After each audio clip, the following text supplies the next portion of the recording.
नमस्कार दोस्तों, स्वागत है आपका टेक्नो डिफेंस अपडेट पे। तो दोस्तों, जैसा कि आप सबको पता है कि कुछ दिन पहले ही फ्रांस और साथ में भारत में जो राफेल के इंजन हैं उनको लेकर के सहमति बनी थी, जिसके तहत जो राफेल के स्नैकमा M88 इंजन है उनको अब भारत में ही बनाकर उन्हें असेंबल किया जाएगा और साथ ही साथ जो दूसरे देशों के राफेल के ऑर्डर हैं उनमें भी उन्हें इंजन का इस्तेमाल किया जाएगा। तो दोस्तों, जैसा कि आप सबको पता है कि भारत एक लंबे समय से 110 किलो न्यूटन थ्रस्ट वाले एक स्वदेशी इंजन को चाहता है, जिसके लिए जो विदेशी कंपनी है उसको भी हम ढूंढ रहे थे, जिसमें भारत को 5 बड़े ऑप्शन और साथ में ऑफर मिले।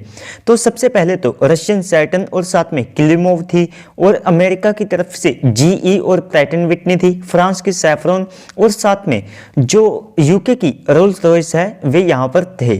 तो दोस्तों, भारत रशिया के साथ तो नहीं जाना चाहता है इंजन को बनाने को लेकर के, और साथ में जो GE और साथ में पैटर्न विटनी है वे भारत को IP राइट्स नहीं दे रहे थे।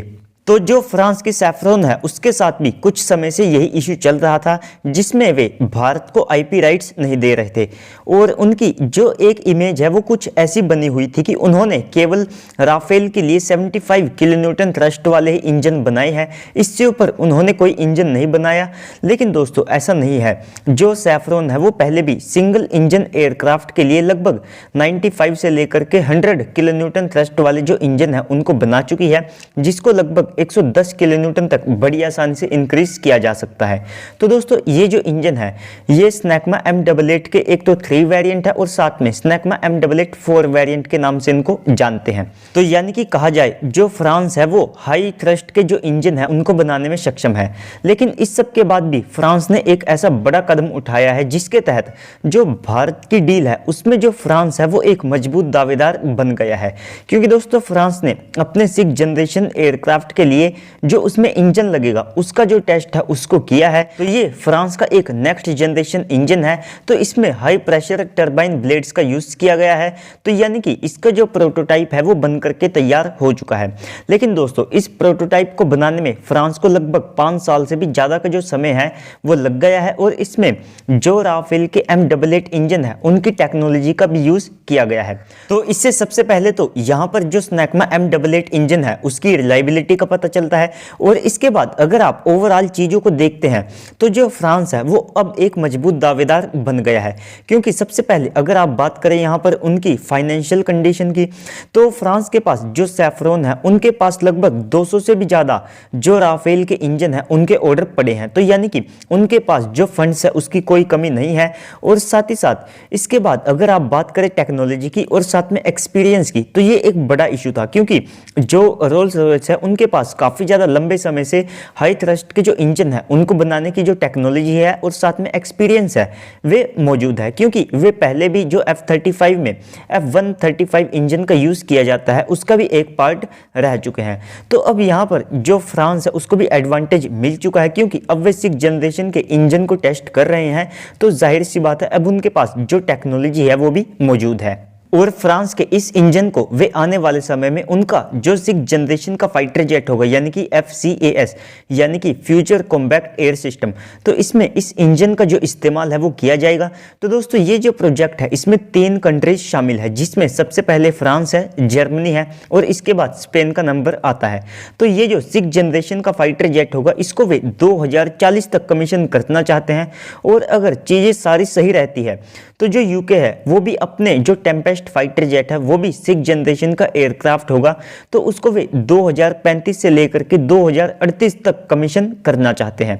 और जो USA है उसको भी ऑलमोस्ट 20 से लेकर के 22 साल लग गए हैं FA-XX फाइटर जेट को बनाने में, क्योंकि वे 2030 तक उसको कमीशन करना चाहते हैं। तब तक लगभग बड़ी आसानी से उनको 20 से लेकर के 22 साल का जो समय है वो हो जाएगा। तो जो यूके है वो भी अपने जो टेम्पेस्ट फाइटर जेट है उसमें किसी भी देश को शामिल करना चाहता है जो कि उनको फंड्स भी प्रोवाइड करा सके।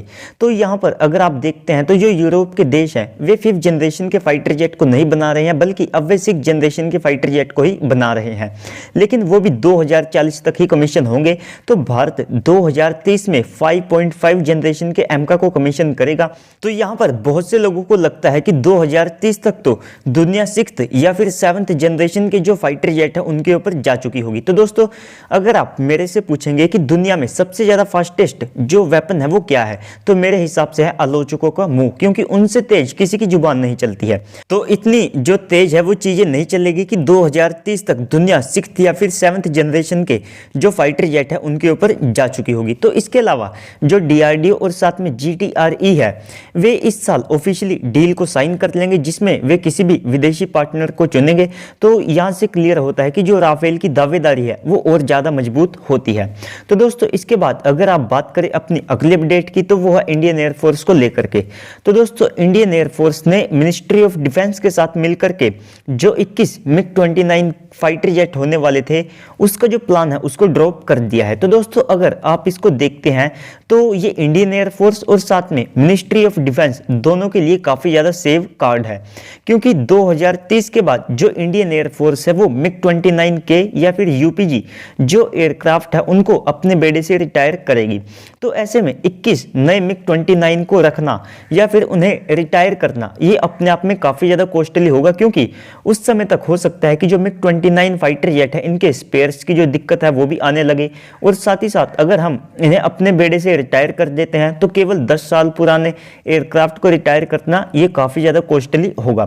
जबकि इसके अलावा इंडियन एयरफोर्स के पास सबसे ज्यादा बेटर ऑप्शन है कि वे राफेल को MiG-29 की जगह खरीदे। तो साथ ही साथ इससे हमें इसकी जो कॉस्ट है वो भी कम पड़ेगी और इसको हम एक लंबे समय तक भी इस्तेमाल कर पाएंगे। और इसके बाद अगर आप देखें इसको मिनिस्ट्री ऑफ डिफेंस के हिसाब से, तो देखिए दोस्तों भारत पहले ही S-400 को लेकर के जो USA का काटसा एक्ट है उसको चैलेंज कर चुका है, और इसके तहत हमारे ऊपर अभी के लिए प्रतिबंध नहीं लगे हैं। लेकिन इसके बाद जो रूस है उसने लगभग 1.5 लाख सैनिकों को यूक्रेन के बॉर्डर पर पहुंचा दिया है, जिससे US और साथ में जो रशिया है इन दोनों के बीच जो तनाव है वो काफी ज्यादा बढ़ गया है। और साथ ही साथ जो नाटो के देश हैं वे भी अब एक्टिव हो चुके हैं। तो ऐसे में दोबारा से जो रशियन वेपन है उनको खरीदना ये US और साथ में इंडिया के जो रिलेशन है उसको यहाँ पर इफेक्ट कर सकता था। और दोस्तों इस सब के अलावा भी आप देखिए जब अमेरिका पाकिस्तान को वेपन सप्लाई करता है तो हमको कितना बेकार लगता है, तो ऐसे ही जो अमेरिकन है उनको भी लगता होगा कि उनका जो दुश्मन है रशिया और उनका जो सबसे बड़ा एलाई है भारत, तो भारत हमारा एलाई होने के बावजूद भी उनसे इतनी बड़ी बड़ी डील्स को कर रहा है, तो उनको भी जाहिर सी बात है काफ़ी ज़्यादा बेकार लगता होगा। तो दोस्तों इस सब के बाद भी ऐसा नहीं है कि भारत ने रशिया के साथ ही ये डील कैंसिल की है।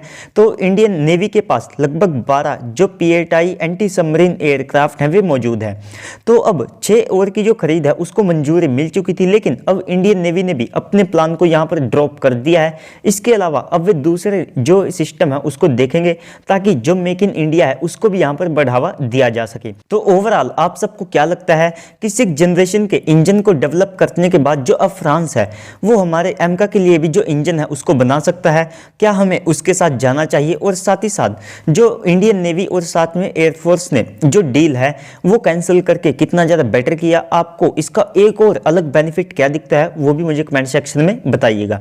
तो चलिए दोस्तों वीडियो को लाइक करके चैनल को सब्सक्राइब कर दीजिएगा ताकि आपको ऐसे ही डिफेंस से रिलेटेड जितने भी वीडियोस है वे मिलते रहे। तो चलिए दोस्तों आज की इस वीडियो में इतना ही, मिलते हैं अगली वीडियो में, तब के लिए गुड बाय, जय हिंद।